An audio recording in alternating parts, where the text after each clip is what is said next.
Shri Mataji, what is Sahajya Yoga? Sahajya. Sah means with, Ja means born.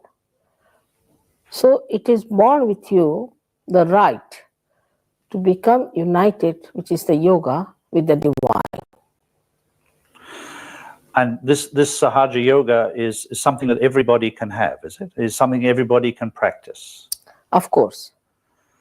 And how does this connection with the divine take place?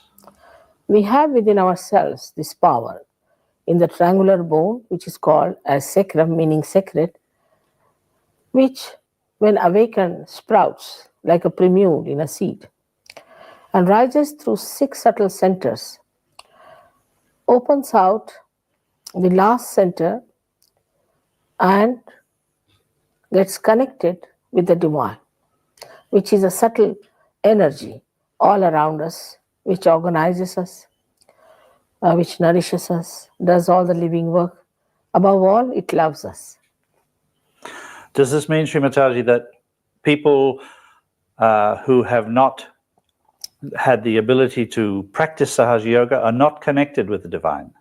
Most of them are not. And if some of them are, they don't know all about it. So this is an extra force that is available to human beings to develop themselves in this world. Of course. This is the last breakthrough of our evolution, where you have to get connected with the divine. You have to feel it on your central nervous system, and that's how you get your self-realization. Do I perceive here that this is a way of balancing oneself, of keeping in such a way, of living one's life in such a way that one is not unbalanced in one's view of what is going on around us? Yes, we have 2 sides in our system of autonomous nervous system, left and right, which we call as left and right sympathetic nervous system. The left side caters for our emotions, for our past, our desires. The right side caters for our action, physical and mental. If you indulge into one too much and go too far with it, you develop an imbalance within yourself. In the center lies the third power, which we call as parasympathetic nervous system. This is the channel which is the central path of ascent. When the Kundalini rises through it, it brings you in the balance because it rises in the center of the system. So this is the minimum that happens, that you develop your balance. So how does one actually achieve this balance? It just happens spontaneously. In other words, there's no physical requirement on an individual. Not at all. Not at all. It's a evolutionary step, as I told you. In our evolution, we have developed a balance. We can stand on our 2 legs. Animals cannot. In the same way, you develop this special balance between your emotions and your actions in a very proper way. You speak as though this is some sort of evolutionary step. Yes, it is. It is the last breakthrough, that you have to become the spirit now. And this has to be achieved, which can be achieved only through a living process, because we have become human beings through a living process. And that living process has to act within us. This sounds as though it is rather a significant time then in the history of humanity. Very much.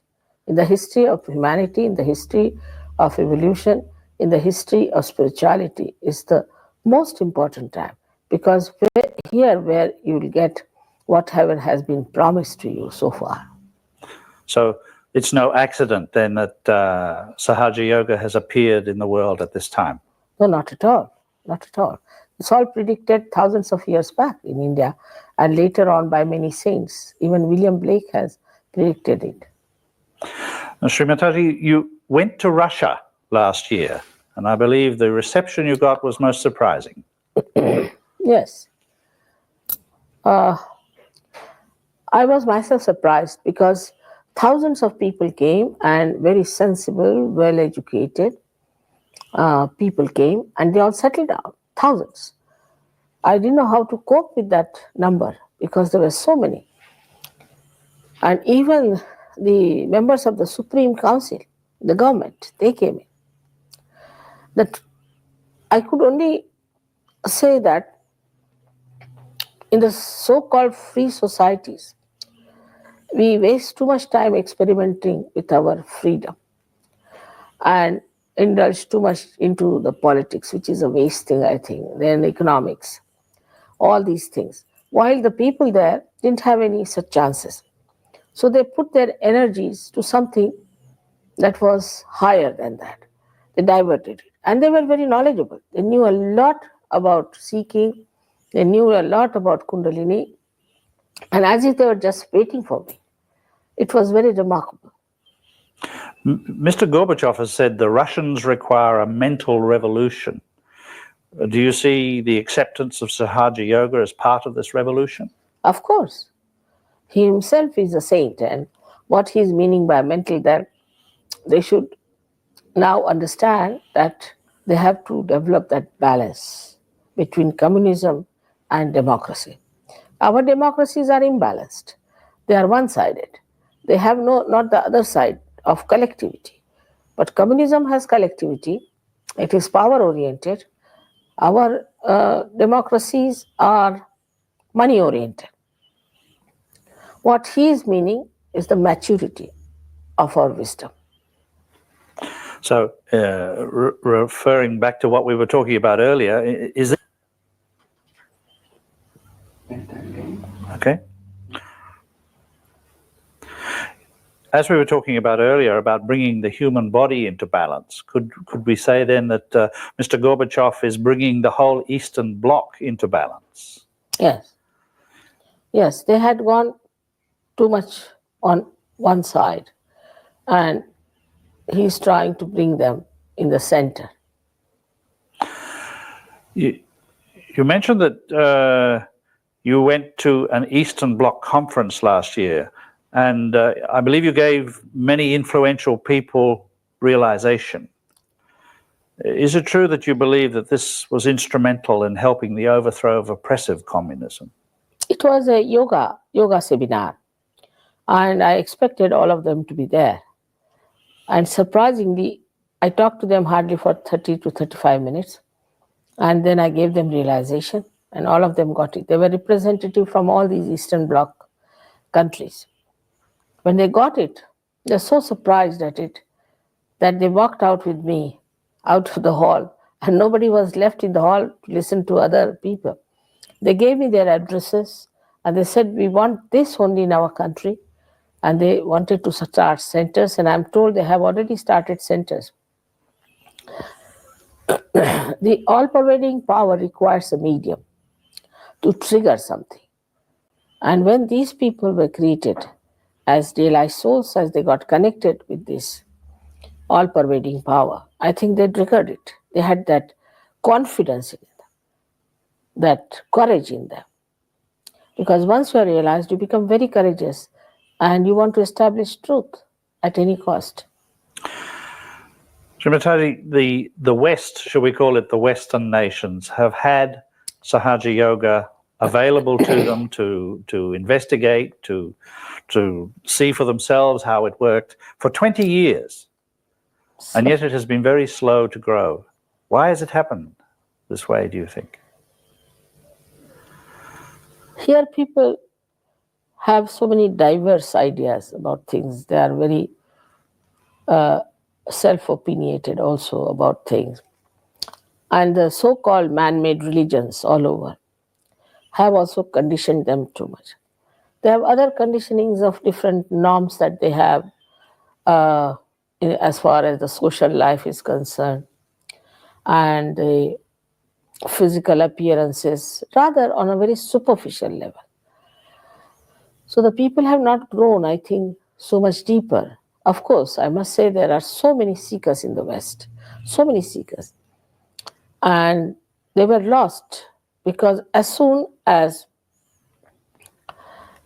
people knew that there's a market for them, the false gurus jumped out and they started preaching about false things just to earn money. They were all money oriented.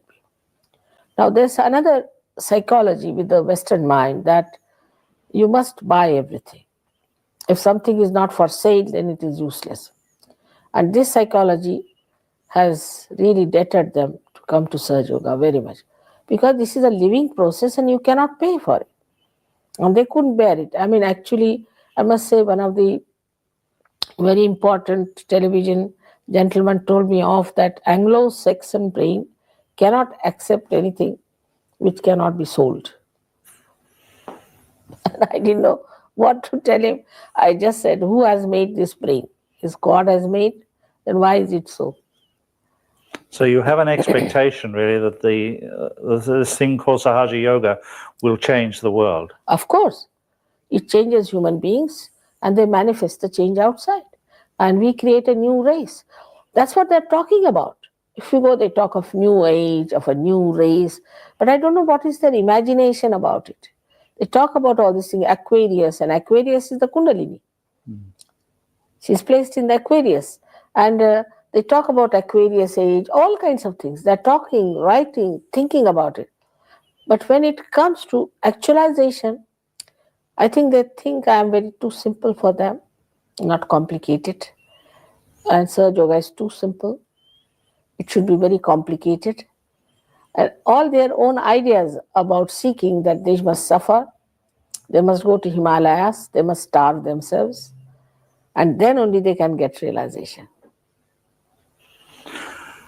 Shri Mataji, is the evolution of the planet closely related to the evolution of humanity? Of course, it is very much related. And the planet, our planet is moving in a spiral way. All the planets are moving in a spiral way, and they are creating all possible things for the use of human beings so that they can save time. Save time for getting their ascent and for meditative growth. But people don't understand that part. There are theories around now that the suggestions, so we say, that the planet could be a living organism, a complete entity. Of course it is.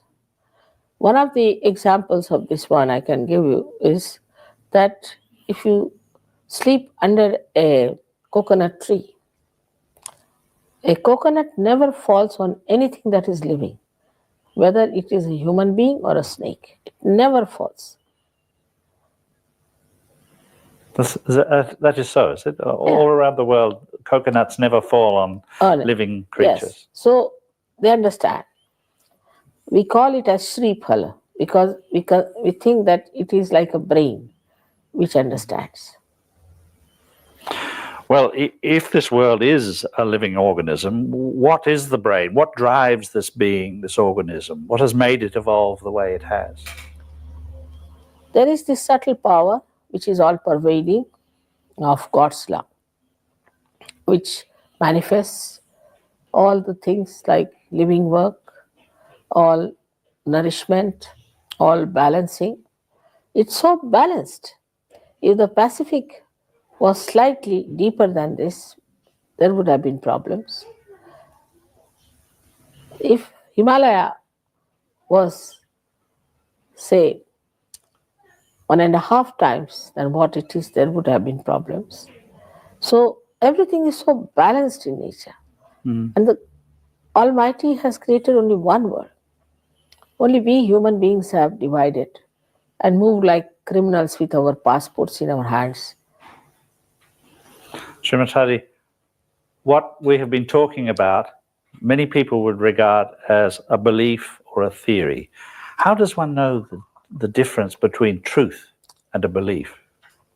First of all, anything for which you have to pay money is not the truth. You can't pay for truth. If you cancel out that, I think 99.9% all the falsehood will drop out. But truth, to be really actualized, you have to have self-realization. Then you feel on your fingertips vibratory awareness, a new dimension awareness, by which you can make out what is true and what is false. That's an absolute truth that you realize at that stage. So one must have one's realization really to be able to tell the truth. Even to follow anyone, one must have realization. Shri Mataji, thank you very much. Thank you. Shri Mother, Russians are doing one film too. that's right. Russians are doing one film. Shri Mother, I was reading an article just now where you were talking about inner peace and outer peace. This seems to be something that attracts the attention of people in this present stressful age. By realization,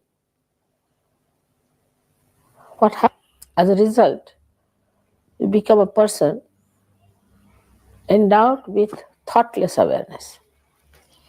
That means you see everything, you witness everything, and whenever you want to say or to think, you can see about it.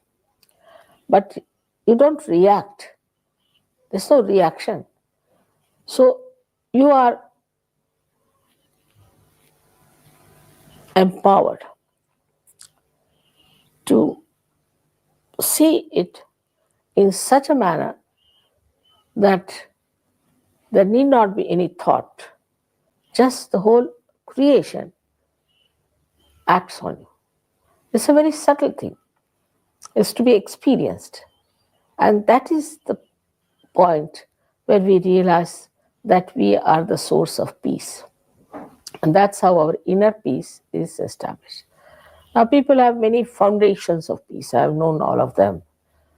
They have no peace within themselves. Some people have got peace awards. They are horribly hot-tempered people. But they have got peace awards, Nobel Prizes. The peace has to be, first of all, found inside, and then it manifests outside. Shima, another question we wanted to ask you is because of this rather useful way you use your hands to describe the movement of the chakra when they part. I wonder if you could just explain why, when illness occurs, it occurs because of the movement away of one center from another. All right? What I try to show them, that this is the left side, this is the right side.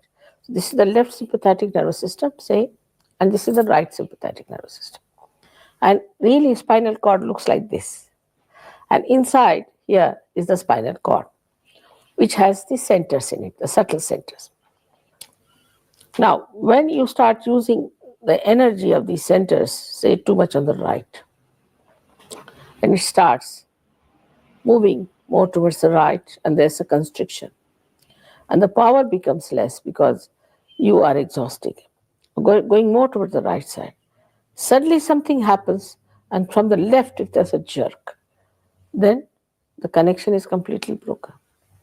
This is on its own. It starts working on its own. That's we can say that this has become malignant. I have no relationship with the whole to have the proportionate growth. So if the nose starts developing, it can cover your eyes, and cover your mouth, everything. This is how a cancer is set in. Or any other disease. So many psychosomatic diseases are nothing but somatic is from the right side, and when the psyche gives in, then it becomes a psychosomatic disease. There are so many diseases which are more psychosomatic than physical. And these, we call them as incurable, can be easily cured by Kundalini awakening, because when Kundalini passes through this, she just integrates them. For example, she's going like this, then she goes into this, integrates them. Just like she strings them like pearls. And so they are brought down. And also she nourishes that center. That's how people get cured.